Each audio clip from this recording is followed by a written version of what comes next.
I'm going to read a book about one of the worst tragedies in Newfoundland history. It's called Death on the Ice by Cassie Brown with Harold Horwood.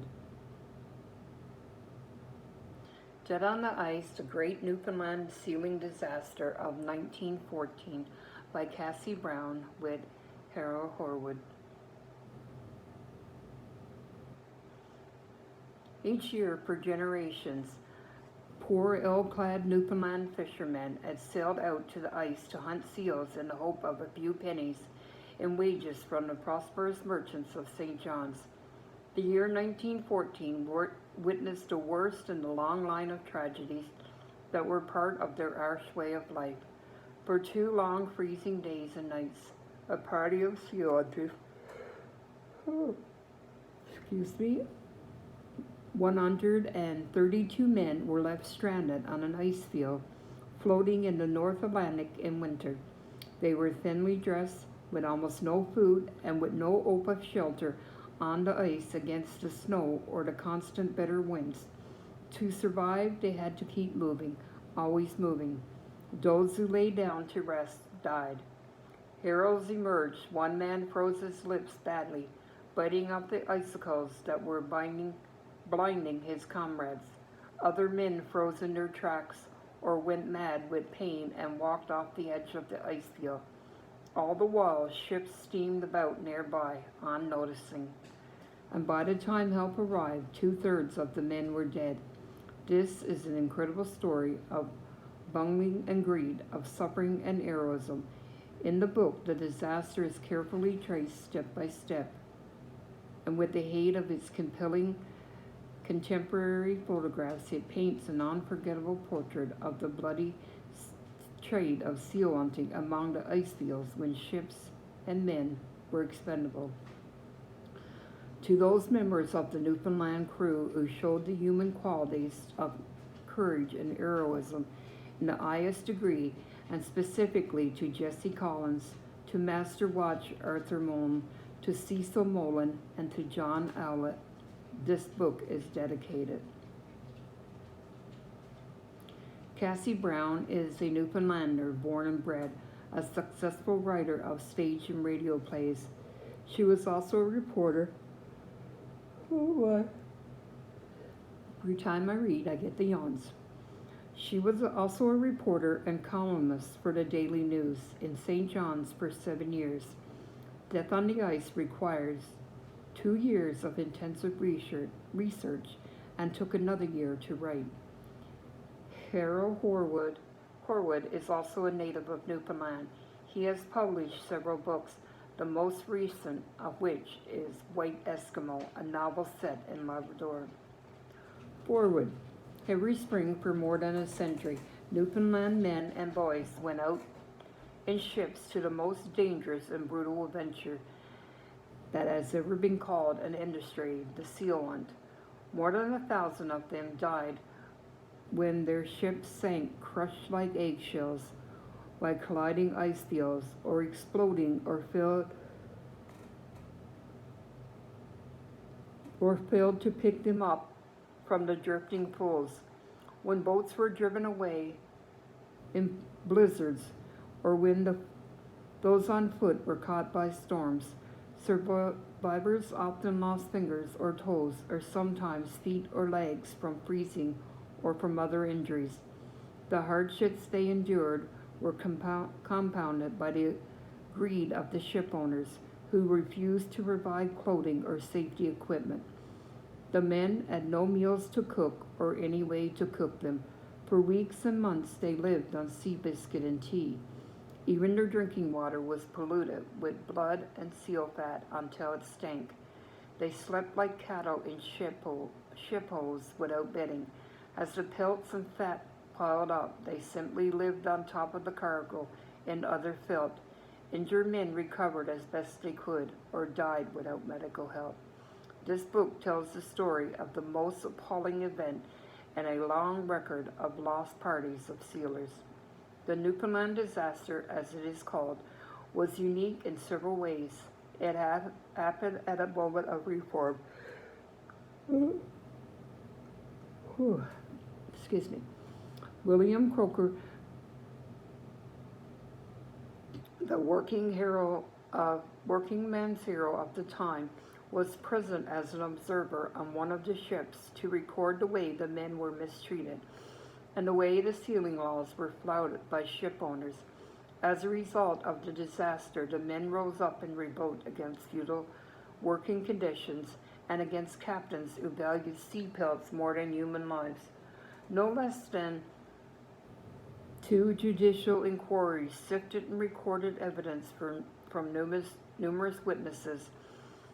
Overhead all brooded the patriarchal figure of Captain Abraham Kane, the man chiefly responsible for the tragedy, and the only ice skipper ever to bring home 1,000,000 seals. A great uncle of mine, Sam Horwood, the master of a fishing schooner, and as tough a man as I ever knew, was a sealer on Kane's ship that spring.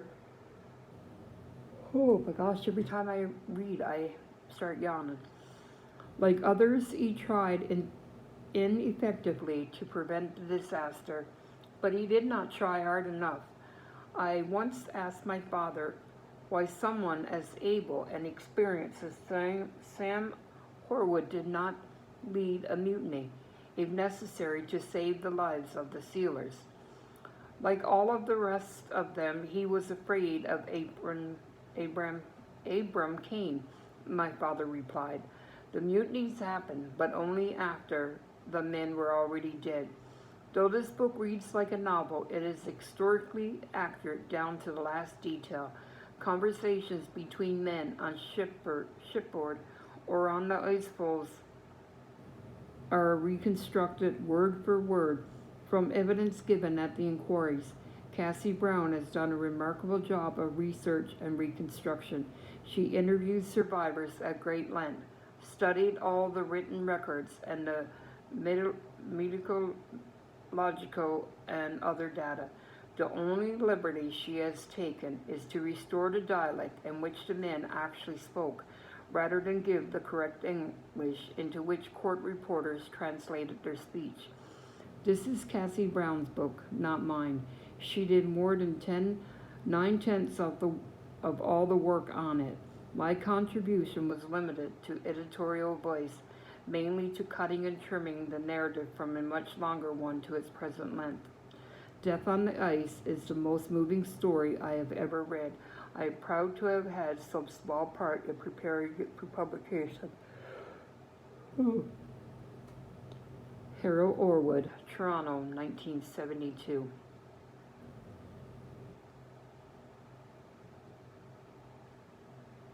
Chapter 1. On a black midnight, March 9, 1914, the SS Newfoundland ground her way through the loose ice of St. John's Harbor, heading for the Narrows and the ice fields beyond. It was the whole wooden steamer's 42nd year, and the Fort Hazard captain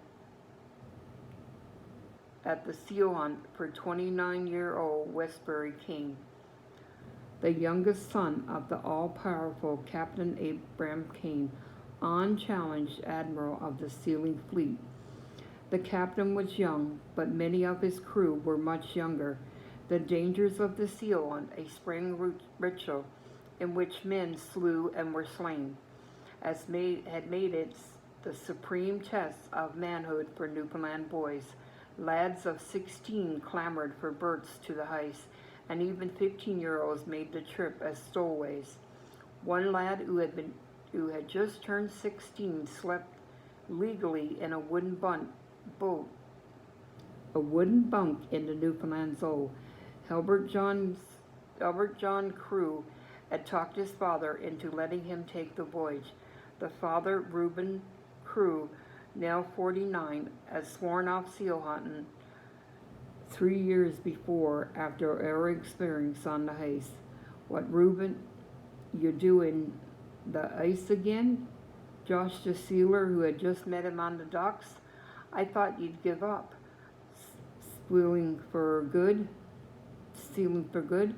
I guess, Reuben said soberly, to look out for Albert John. He was that set on sealing. The boy had got his ticket only because of his father's reputation, an old hand at the ice.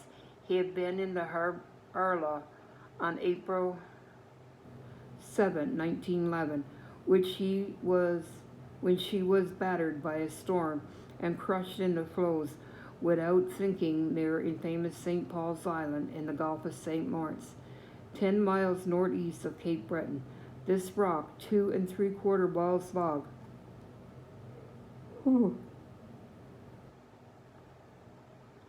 a mile wide, is ringed by perpendicular cliffs and chasms.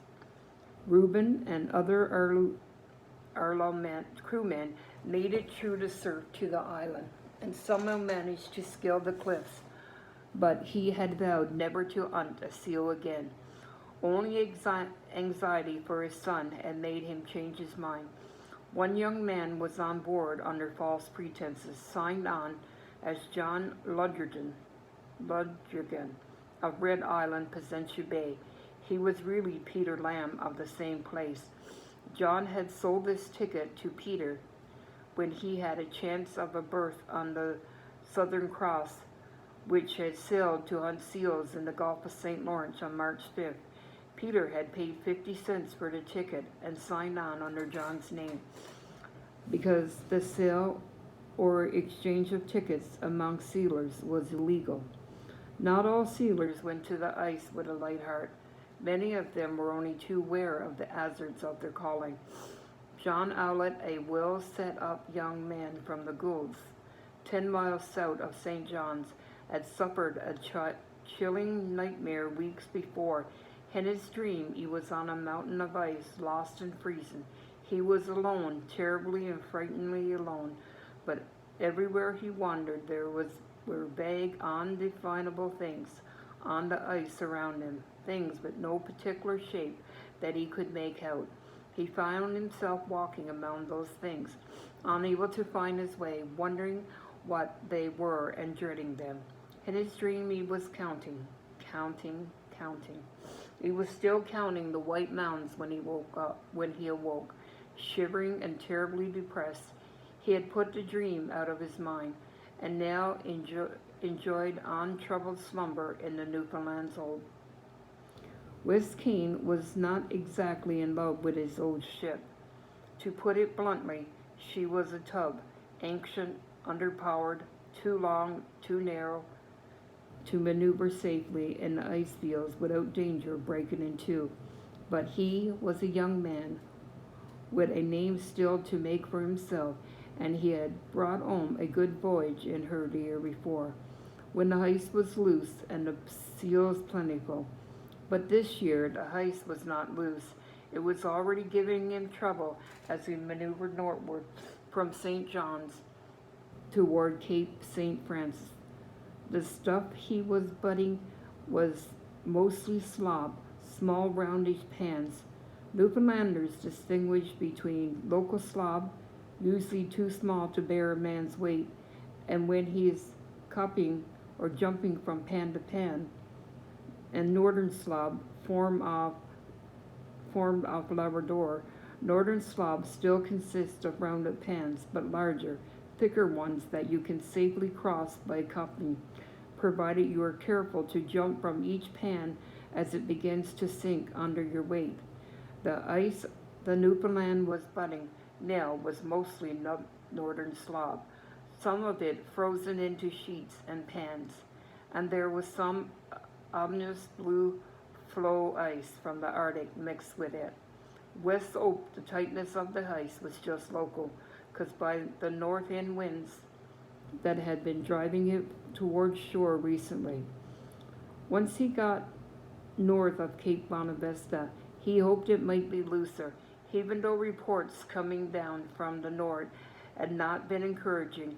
Ice had rafted along the land, layer piling up on top of layer, as many points along the northeast coast that year. It had damaged wharfs and property, and it looked like being a hard year at the ice. Still, if the wind came off from the west or southwest and blew a good breeze, west and ambitious, as ambitious as any other young captain to make good at an additional incentive. His father, Abram Kane, or Captain Abe as he was generally called, was the commodore of the sealing fleet, already a legend at 59, with an unequaled record for getting seals. Of Devonshire stock, the old man was a tower of righteousness, and a world constantly going to the devil. As a strict Methodist, he campaigned against liquor and advocated prohibition. His enemies accused him of intolerance, harshness, and a rootless lack of regard for human life, particularly the life of common fishermen and sealers. But none of his enemies cared to say this to his austere presence, and none would point to a career so successful as his. Born of an illiterate fisherman on a lonely island in Bonavista Bay, Abe Kane had somehow or another been born with ambition. At first, it was just the ambition to be skipper of his own vessel, the highest achievement a young fisher boy in a remote part of Newfoundland could imagine. The youngest of the family, he was the only one sent to school, and then for only 3 years. At the age of 11, he had no trouble convincing his parents that he had all the book learning a man of the world would ever need. Only once in his life had his ambition wavered. At the age of 10, handling a gun, he shot himself in the hand and killed his 3-year-old nephew. For months after that, shock and grief turned him into a recluse. But he recovered, and thenceforth had as stiff a backbone as anyone twice his age. At 13, he turned his back on childhood and went fishing and sealing. He married at 17 and fathered 8 children. He also raised 11 others, the children of 2 older members of his family who had been struck down by early death. He not only fed and clothed 19 children until they grew up and married and supported a disabled brother, he also sent his sons to school to the Methodist College in St. John's. Few indeed were the Bonavista Bay fishermen who had ever managed to do that. At 17, he had sailed to the seal hunt in his brother's ship, and at 20 had been promoted to master watch, which meant he was in charge of the entire watch of sealers. A sealing ship might have 2 watches, a larger ship 4. Later he had been promoted to second hand, the sealer's word for the first mate under another of his brothers. His first year as skipper was a fiasco. At 27, he had his first command, a berth belonging to a St. John's firm, which he took north to sail to the seal hunt. He got frozen in and saw not so much as a seal's nose for the season. Next year, in command of the same ship, he saw her blown ashore and damaged. He quit sail and tried for steamers, but had no sign on as a minor officer to get a berth. That the year after that, he was now 30. He lost another ship, entirely through his own fault. But in spite of his record, he was chosen by the Tory party to contest the Bonavista seat in that year's election. They needed a Methodist and a teetotaler. Kane amply fulfilled both conditions and headed the pole. The same year he launched his own vessel. On a Friday he refused to believe in superstitions. No one in his right mind would launch a ship on a Friday, Newfoundlanders insisted, or begin any other important undertaking on that day. They were a superstitious lot, but Abe Kane believed in God, and Abe Kane nothing else. He seemed to be right this time. The first year he landed a load of fish that must have been close to a record for a ship of that size. His luck had turned. His party leader, a big ship owner, also gave him his first command of a steamer at the Seal Hunt. After that, Abe Kane's career was a high road of success. With his first command in steam, he made not only a full load, but the quickest trip to the ice on record, 11 days. He continued in the same ship until he lost her in the ice 7 years later, he and his crew walking ashore. The owners did not mind. He was a driver, and ships were made to be lost. What mattered no long as he got the seals. The following year he was made a cabinet minister and later given the fisheries portfolio.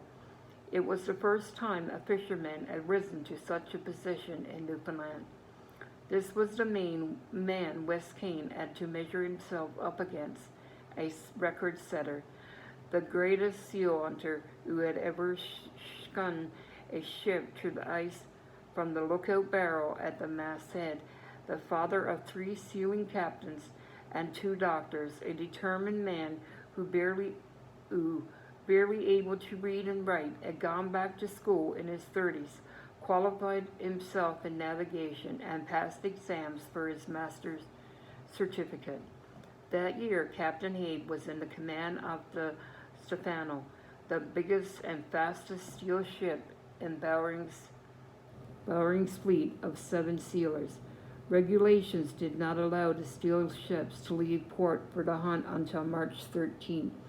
The wooden steamers were allowed to leave their final ports, such as Westerville, where young West was headed, a day earlier. These dates applied to ships killing seals at the front, north, and east of Newfoundland. The killing in the Gulf of St. Lawrence were allowed to start a week earlier, for the seals of the Gulf herd had their pups a week earlier than those in the open Atlantic. Wes Kane saw no seals on the run through the hoist form St. John's to forms from St. John's to Westerville. All the seals were still off to the north, drifting slowly southward on the ice pack. But the ice did not slacken as he had hoped. It took him almost 3 days to get to Westerville in Bonavista Bay, a run that could be made in 10 hours by a steamer in clear water.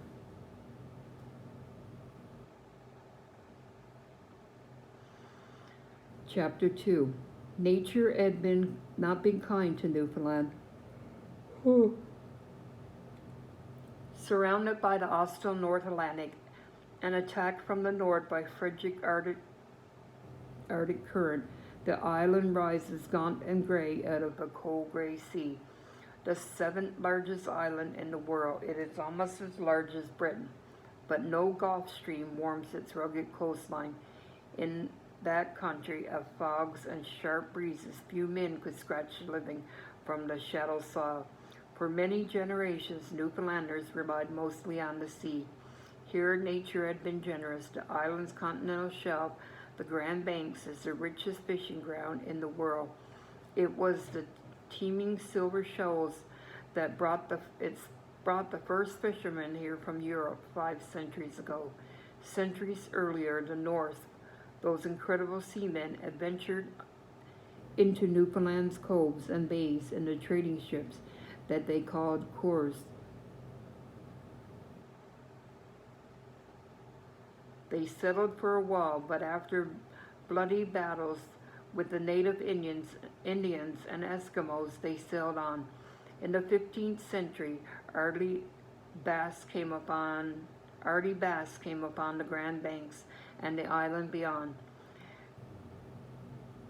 And that they came every year. After that, they came every year, using their fire as a harbor and a base before they returned across the Atlantic, their oars full to the brim with fish and whale oil. Sailors from other lands, from France, Portugal, and England, soon joined them. Fish were what they were all after, but the English gave the island its name and began to think in terms of colonies. The first royal patent for the founding of a colony there was given in 1502. Slowly, the temporary arbor camps became permanent small settlements.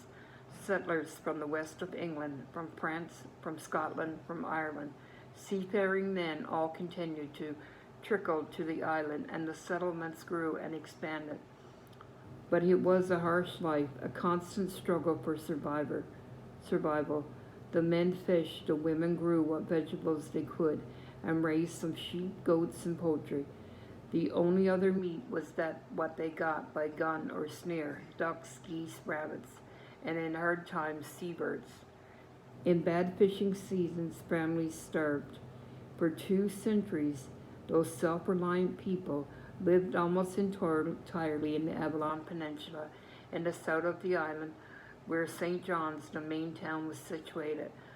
But as the population spread northward through Bonavista and Notre Dame Bays in the early 1700s, they discovered a new source of supplies, an additional resource to fishing, hunting, and subsistence farming. Seals. Millions of seals floating by the northern part of the island, laying on the ice field that was slowly being swept out to the Grand Bank. For thousands of years, these harp seals had completed their annual migratory circle from the Arctic to the Grand Banks and back again. The herd spent their summers in Hudson Bay at Davis Strait, on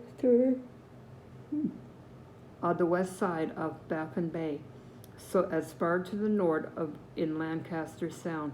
They began moving south ahead of the ice, and when it began to form in late summer, and by the 1st of November, were off the northern tip of Labrador. Here they met the herd of much larger hood seals. They had crossed from Greenland and would remain close to the harps until they reached northern Labrador again. Early the following summer, the hoods were much less numerous than the harps, and remained always 2 or 3 miles southeastward from the main harp herd. At the Straits of Belle Isle, the harp herd split, one herd swimming down the east coast of Newfoundland, the other swimming through the Gulf of St. Lawrence, but both herds disappearing at sea somewhere to the south of Newfoundland. They would not be seen again until February, when they might be sighted off southern Newfoundland, swimming northward to meet the ice in the Gulf